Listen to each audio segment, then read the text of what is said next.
Você conhece este homem aqui? A aparência talvez nem impressione tanto, mas o que ele tem de incomum é a sua inteligência. O nome dele é Hindenburg Melão Júnior, o homem com maior QI do Brasil e top 5 no mundo. Ele já realizou contribuições significativas em diversas áreas do conhecimento, tais como matemática, astronomia, economia e até medicina. Além de tudo isso, ele ainda é um mestre no xadrez, possuindo um recorde no Guinness Books de partida simultânea às cegas com mais número de oponentes. E o vídeo de hoje é sobre um dos seus livros, que é esse daqui, O Guia dos Apodíticos, volume 1, que é um livro onde o Hindenburg ele responde uma série de perguntas que foram feitas para ele, e o compilado dessas respostas e dessas perguntas é o que constitui esse livro aqui. Bom, primeiro de tudo, esse livro aqui é o volume 1, ou seja, ele faz parte de uma série, né? Ele é o primeiro volume de 3, e o quarto volume está saindo agora, se eu não me engano. Como eu falei, ele segue uma estrutura de perguntas e respostas, e muitas vezes são perguntas aparentemente simples, mas que com o decorrer do desenvolvimento dele e das explicações dele, a resposta acaba ganhando um nível de complexidade muito acima do que era esperado. Bom, primeiro de tudo, você deve estar se perguntando o que é um apodítico, né? E por que eles precisam ser guiados em alguma coisa. Essa palavra apodítico, ela foi tirada, né, foi inspirada na obra de um filósofo do século XII chamado Maimônides, que é dito aqui no livro como um dos maiores filósofos dessa época. Esse cara dividia os pensadores em 4 categorias. Seriam os poéticos, os retóricos, os dialéticos e os apodíticos. Os poéticos, como você pode imaginar, seriam aqueles que produziriam argumentos mais voltados ou baseados em arte e em, por assim dizer, intuição, né, pensamento intuitivo. Os retóricos são aqueles que se usariam de técnicas de convencimento, de discurso e de debate. Os dialéticos seriam aqueles que iniciariam um processo de análise de criteriosidade para tentar encontrar alguma verdade entre os discursos dialéticos, ou melhor, entre os discursos retóricos. E os apodíticos seriam aqueles que tentariam, né, usar a sua inteligência para alcançar a máxima objetividade possível nos objetos que eles fossem estudar, né, que eles fossem analisar. Então, um apodítico seria uma pessoa que teria a capacidade de formular ideias e conceitos que não se limitassem às opiniões e às visões que se tinha na época e que conseguisse, de certa forma, olhar mais adiante, né? Olhar mais distante, conseguir descobrir coisas que até então não tinham sido vistas, né? Não tinham sido descobertas. Mas o conceito que eu uso particularmente, ou que eu entendo de um apodítico, é uma pessoa que tem extrema capacidade de lidar com minúcias. Por quê? O apodítico é o cara que, ao analisar uma questão, um problema, um objeto de estudo, ele vai tentar fazer uma abordagem, né, utilizar uma abordagem que lide com todos os aspectos, todas as minúcias que se encontram naquela questão, né? Por exemplo, quando o Hindenburgo vai analisar uma questão, né, vai analisar um problema, ele sempre tenta levar em consideração os máximos de detalhes, os máximos de minúcias que aquela questão impõe, né, que a realidade nos impõe. Um exemplo que eu poderia dar é quando o Hindenburgo, aqui no livro, ele discute a questão dos albedos dos planetas. Albedo, para quem não sabe, é basicamente um conceito, né, que quantifica a quantidade de luz que um planeta emite, né, que um planeta reflete da luz, da radiação que ele recebe de sua estrela, né? Então, por exemplo, o albedo da Terra é o quanto a Terra reflete da luz que ela recebe do Sol. O problema é que muitas técnicas tradicionais para se calcular o albedo de planetas trata os planetas como se eles fossem perfeitamente esféricos. Mas isso acaba gerando alguns erros de quantificação, porque os planetas não são exatamente esféricos, né, perfeitamente esféricos. Eles possuem acidentalidades, né, eles possuem achatamento também nos polos. Então, para se ter o máximo de precisão nos cálculos, é necessário que se leve em consideração esses detalhes, né, essas acidentalidades. E o Hindenburgo, ele, para calcular o albedo de um planeta, ele tenta levar essas acidentalidades em consideração, né? Ele tenta fazer o cálculo do albedo através de técnicas, utilizando fractais e esse tipo de coisa. E, na minha opinião, isso reflete muito bem o espírito de um apodítico. Ou seja, é o cara que não tem medo de lidar com a realidade, levando em consideração toda a complexidade que a realidade nos impõe. Porque é muito comum no pensamento humano a gente tentar simplificar a realidade para poder entendê-la. O problema é que a realidade, né, a verdade, ela é sempre muito mais complexa do que a gente imagina, né? Então, se a gente fizer simplificações, existe um grande erro, uma grande probabilidade de que imperfeições, inadequações nos nossos cálculos, nas nossas análises, venham a ocorrer. Então, para evitar isso, o Hindenburg, ele sempre analisa as questões, tentando tratar a questão com a máxima acurácia e objetividade possível. Então, se me perguntassem, eu diria que um apodítico é isso, né? É o cara que tem extrema capacidade de lidar com minúcias. Bom, a primeira questão que aparece no livro é referente ao conceito de inteligência, né? O que é inteligência? E essa própria questão sobre o conceito da inteligência já é um dos pontos de interesse do Hindenburg e um dos pontos que, por assim dizer, ele pesquisa, né? Ele estuda e ele tenta desenvolver ideias, inaugurar ideias em torno disso. Já no começo do livro, né, na introdução, para conseguir algo próximo do conceito de inteligência, primeiro de tudo, ele começa fazendo uma distinção entre memória, inteligência e performance mental.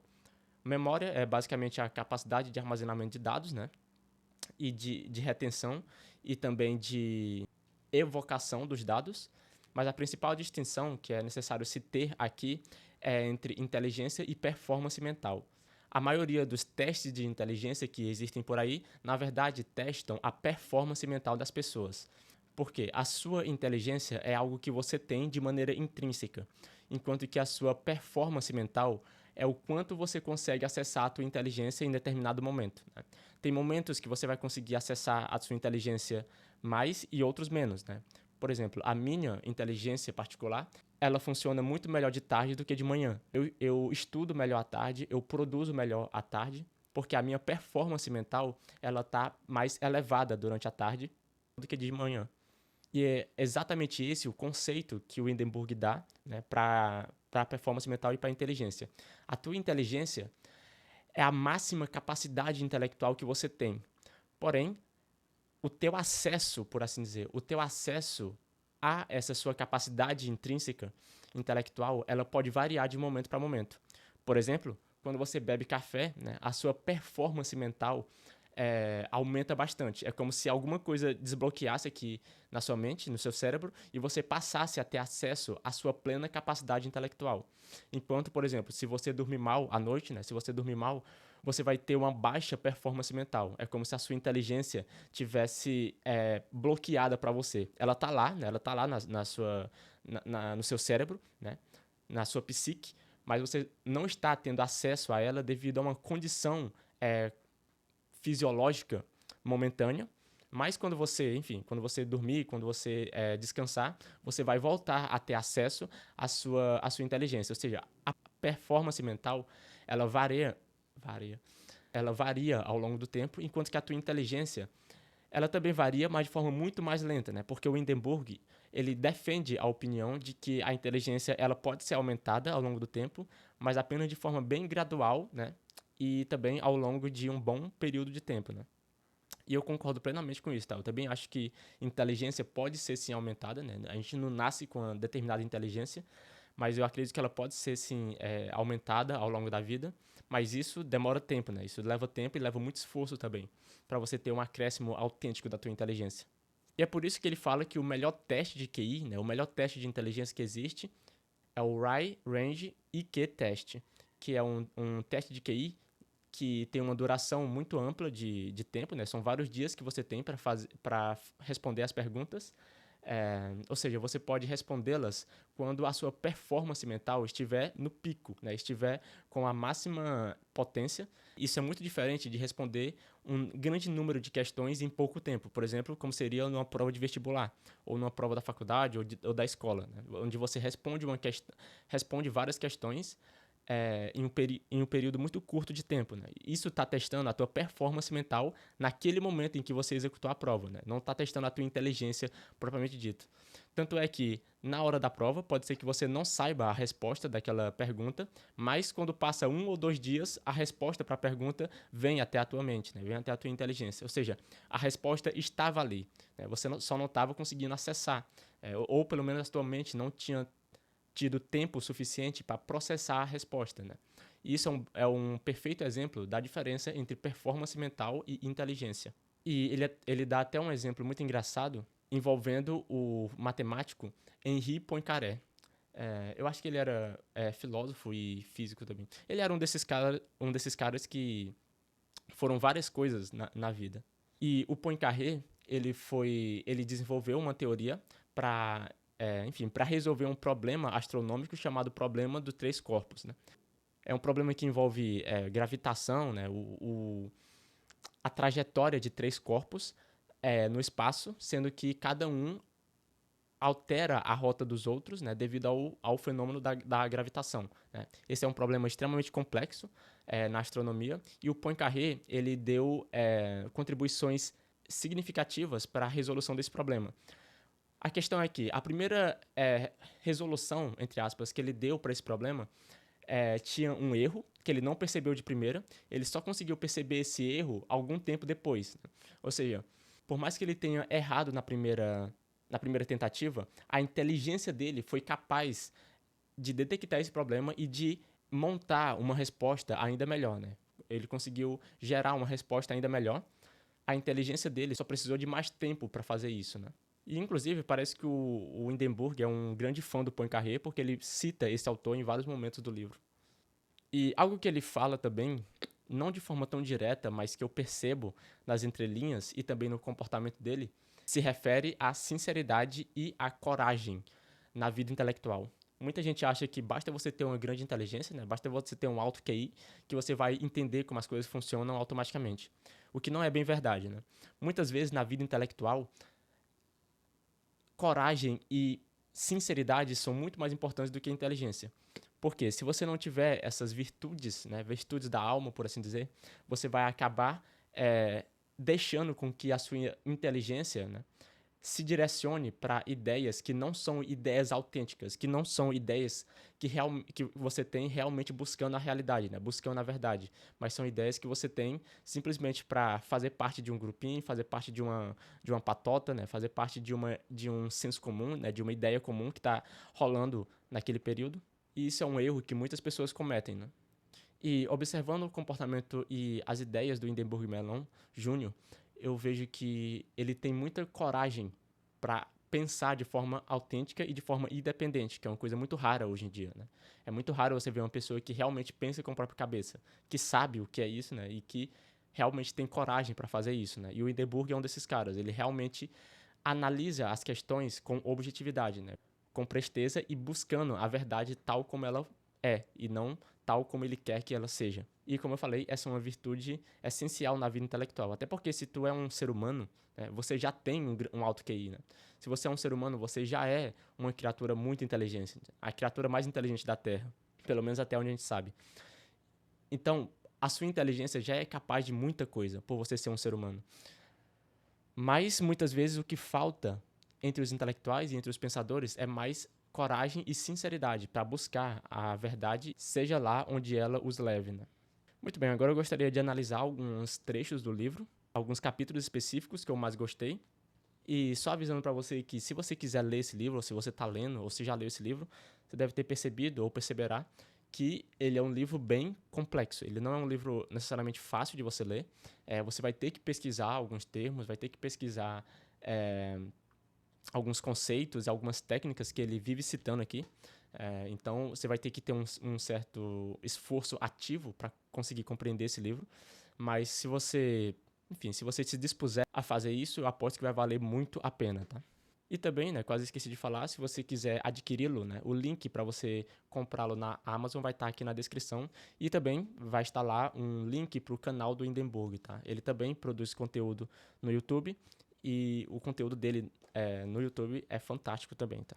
Muito bem, o primeiro capítulo que eu gostaria de falar sobre é o primeiro capítulo, né, o capítulo 1, onde ele discute uma questão muito engraçada que é por que alguns sons são mais agradáveis do que outros, né? Por que algumas melodias parecem mais harmônicas e outras parecem desarmônicas?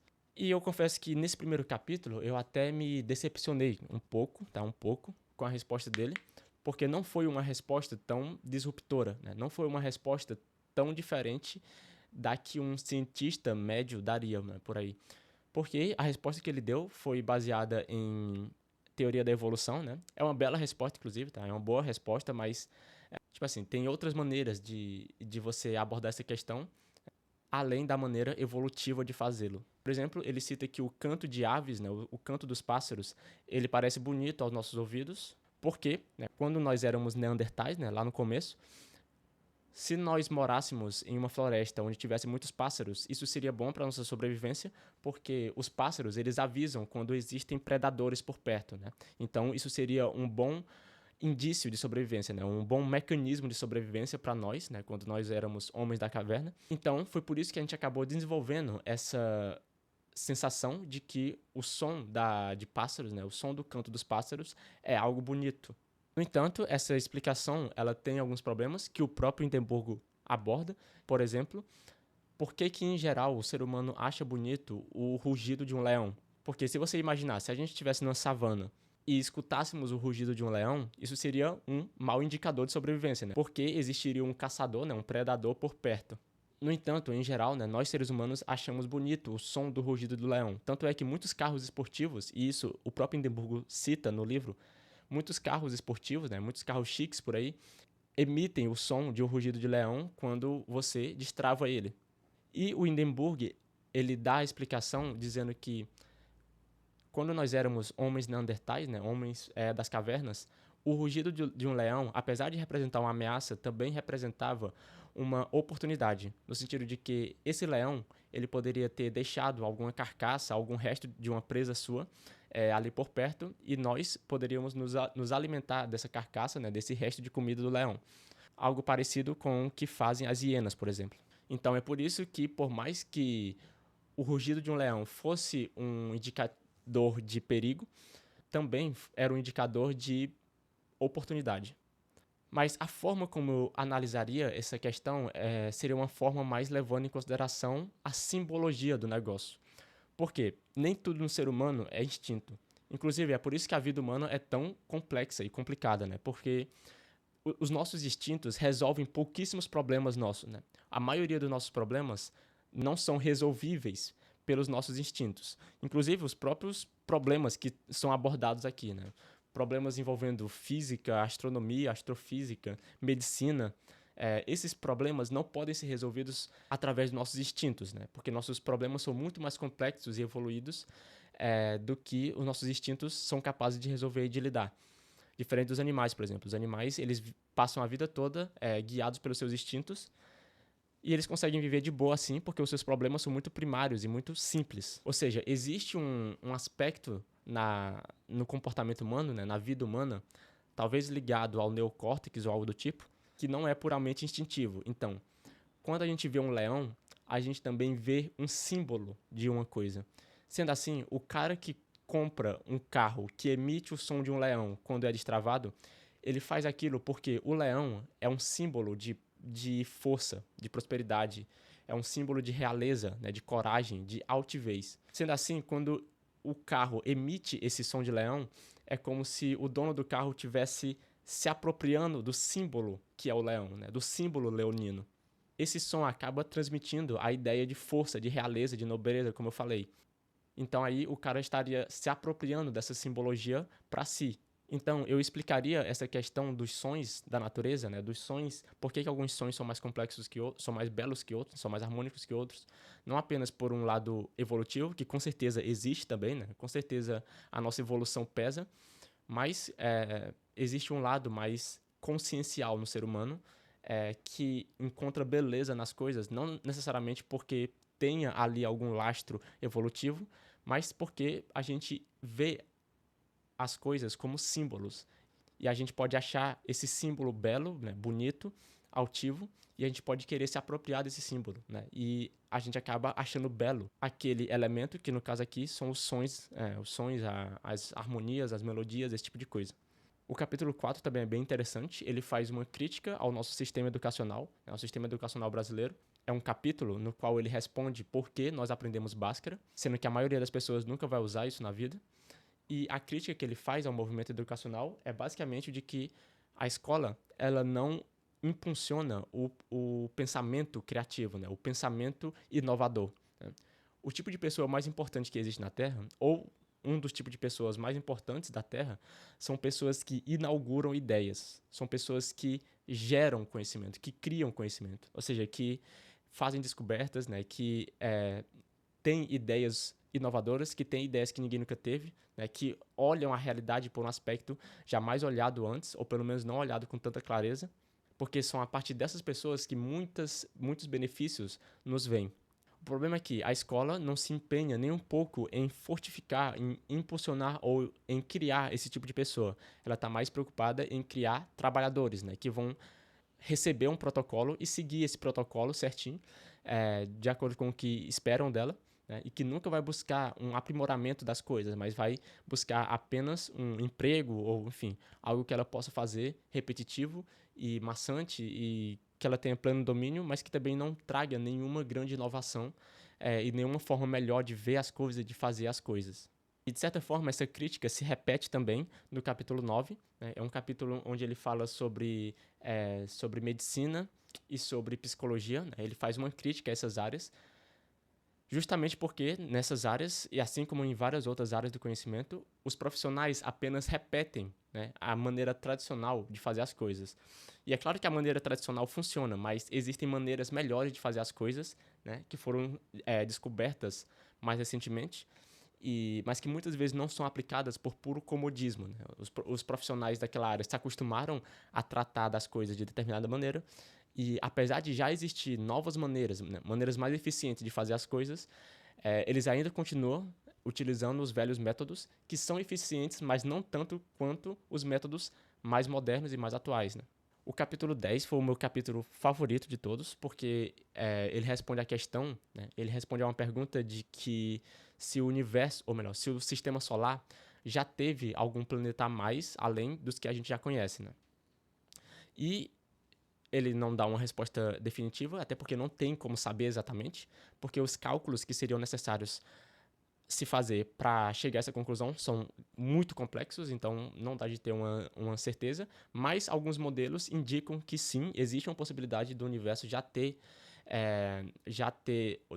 do sistema solar já ter tido um planeta a mais, além desses que a gente conhece, além dos quais a gente já conhece.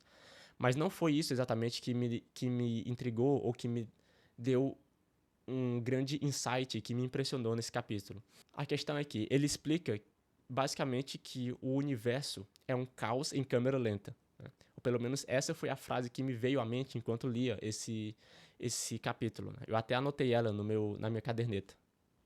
Mas por que eu pensei nessa frase enquanto li esse capítulo?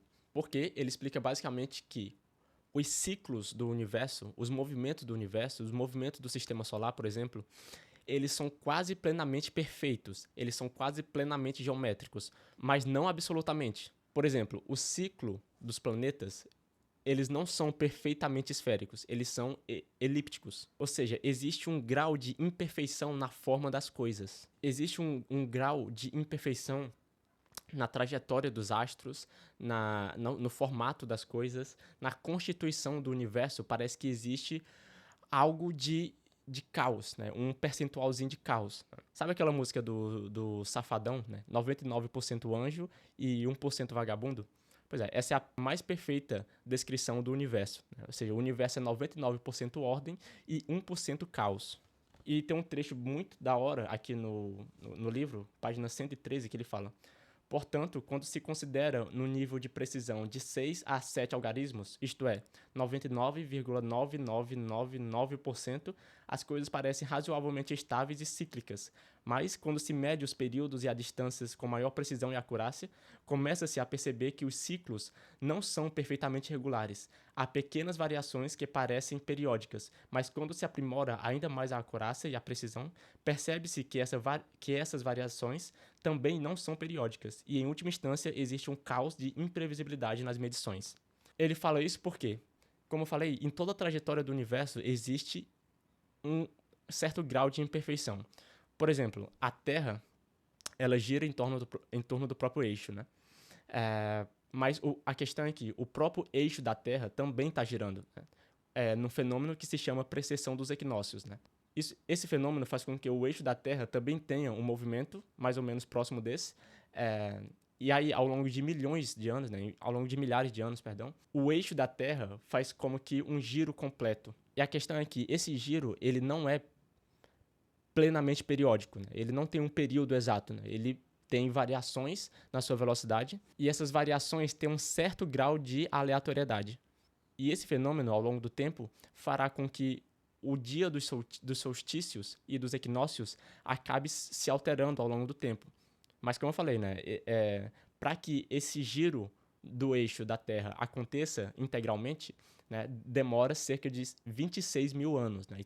Ou seja, essa mudança do eixo da Terra só pode ser vista quando você considera um longo período de tempo.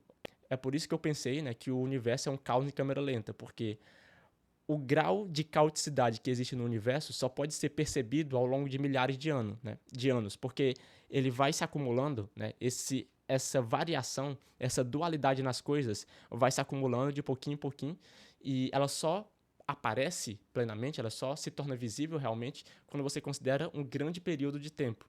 E existe outro fenômeno que ele cita nesse capítulo, né, que é a precessão dos perihélios, né, ou anomalia dos perihélios, que é um fenômeno envolvendo a rotação da Terra em torno do Sol, né, o movimento de translação, porque a Terra, como eu falei, ela tem uma trajetória eclíptica, mas essa trajetória ela não é estática, ela também sofre uma alteração ao longo do tempo, né? Ela também está girando, por assim dizer, a própria trajetória está alterando. E isso faz com que o dia em que a Terra está mais próxima do Sol altere um pouquinho a cada ano. Né? E, consequentemente, o dia em que a Terra está mais distante do Sol também se altera um pouquinho a cada ano. Né? Mas isso só se torna realmente visível, né? Isso só se torna realmente perceptível quando você considera longos períodos de tempo. Né? Então, o grau de caos, de caoticidade que existe no universo só aparece quando você considera milhares e milhares ou milhões ou até bilhões de anos. Né? É por isso que é tão difícil calcular, por exemplo, se o sistema solar já teve algum planeta extra, né? Porque você teria que calcular todas as rotas dos astros, dos objetos ao longo de milhares de anos. E isso é extremamente complicado, né? Porque tem muitas variáveis aí, muitas e muitas, e a própria, por assim dizer, a própria variação dos valores das variáveis não são contínuas. Né? Não é uma variação contínua, é uma variação que também sofre variação. Né? E isso deixa os cálculos muito mais complicados e, em certo nível, até impossíveis de se fazer, né? Se você quiser calcular aí um período muito grande, realmente. No capítulo 17, ele fala uma coisa muito impressionante, que é o fato de que quase ninguém no mercado financeiro possui resultados positivos, autênticos e duradouros. Né? Ele fala que a maioria das pessoas que operam no mercado financeiro não tem resultado válido, né? Não tem resultado positivo por muito tempo, né? De forma duradoura. E essa informação foi uma coisa que me espantou pra caramba, né? Porque a ideia que eu tinha aqui, várias pessoas conseguiam ganhar dinheiro no mercado financeiro, mas ele fala que não, né? Que há pouquíssimas pessoas mesmo são as que conseguem ter um bom resultado no mercado, segundo ele, né? Ele fala que a maioria dos operadores nas bolsas, né? As pessoas que ganham muito dinheiro com a bolsa, na verdade, ganham dinheiro mais com venda de curso, com venda de livro, com palestra, esse tipo de coisa. Então, essa informação foi uma informação que me assustou pra caramba. No capítulo 20, ele discute uma questão muito da hora sobre se a matemática ela foi criada ou descoberta. A resposta que ele dá é uma resposta bem satisfatória, na minha opinião. É uma resposta meio que sim e não, né? Porque a lógica da matemática, né? A formalidade da matemática, por assim dizer, a lógica interna da matemática já existe na natureza, né? Ela já existe na realidade. Né? O que nós criamos foram signos, foram símbolos para representar essa realidade que existe no mundo. Por exemplo, a gente inventou o signo 2, né? O símbolo 2, para representar a quantidade 2. Né? Então, quando a gente tinha dois objetos, a gente criou um símbolo, que foi o símbolo do 2, para representar essa quantidade. E se você tiver dois objetos e juntar com mais dois objetos, vai dar quatro objetos. E aí a gente criou o símbolo mais para representar essa ação, né?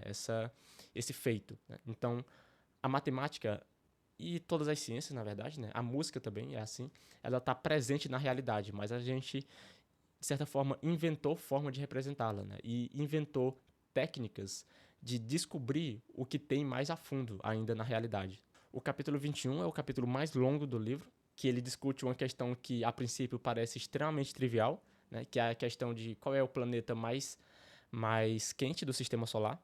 E por incrível que pareça, não é Vênus, tá? Ele explica isso ao longo do capítulo, ele aponta que é Júpiter, na verdade, né? Júpiter é o planeta mais quente e Vênus não é nem sequer o segundo. Quer dizer, ele pode ser considerado o segundo mais quente, se você considerar algumas características, mas em alguns momentos do ano, né, em algumas situações específicas, Mercúrio pode ser considerado o segundo planeta mais quente, porque, enfim, ali em determinadas condições, né, por exemplo, no periélio de Mercúrio, né, em algumas regiões, ele acaba tendo uma temperatura maior do que a de Vênus, né? Só que Vênus, ao longo do tempo, ao longo de todo o ano, ele acaba tendo uma temperatura média maior do que a de Mercúrio. Mas o Mercúrio, em uma situação específica, em umas situações específicas, ele pode ter temperaturas mais elevadas que a de Vênus.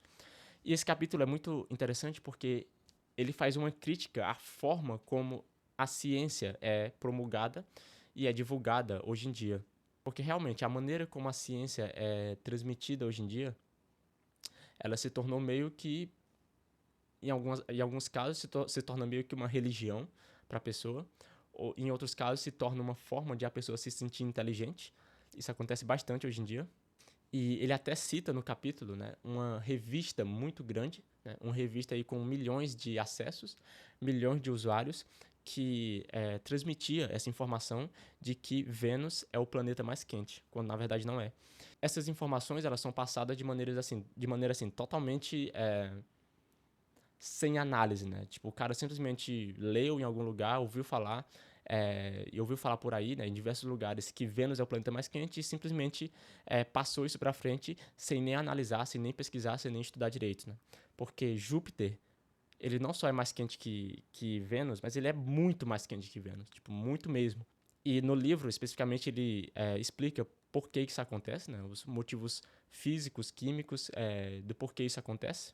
Mas essa foi uma informação que me chocou bastante, tá? A informação de que Vênus não é o planeta mais quente. E me chocou também, assim, o fato de quase nenhum cientista do mainstream saber disso e falar disso, né? E essa é mais uma crítica que o Hindenburgo faz. Ou seja, pessoas que falam de ciência sem ter o real conhecimento casuístico, né? O conhecimento real do assunto, né? Que usam a ciência como uma maneira, como eu falei agora há pouco, de se sentirem mais inteligentes, ou de mostrarem inteligência, ou de parecerem inteligentes, e esse tipo de coisa. Então, assim, eu acho que é um capítulo que vai te impressionar bastante também, ou já te impressionou, caso você já tenha lido. Então é isso, galera, é isso que eu tinha para falar do livro. Sinceramente, eu ainda tô relendo alguns pontos dessa obra, né, porque em alguns pontos eu não consegui compreender direito, né, porque, como eu falei, é um livro um tanto difícil, e você tem que ter uma leitura bastante proativa, né, uma leitura bastante ativa para conseguir compreender o que está aqui. E é isso, espero que vocês tenham gostado. Não se esqueça do like, de comentar e de se inscrever caso você assim o queira, tá? Como eu falei, o link para você adquirir o livro na Amazon tá aqui na descrição e o link para o canal do Hindenburg também tá aqui na descrição, tá? É isso, valeu e até o próximo vídeo.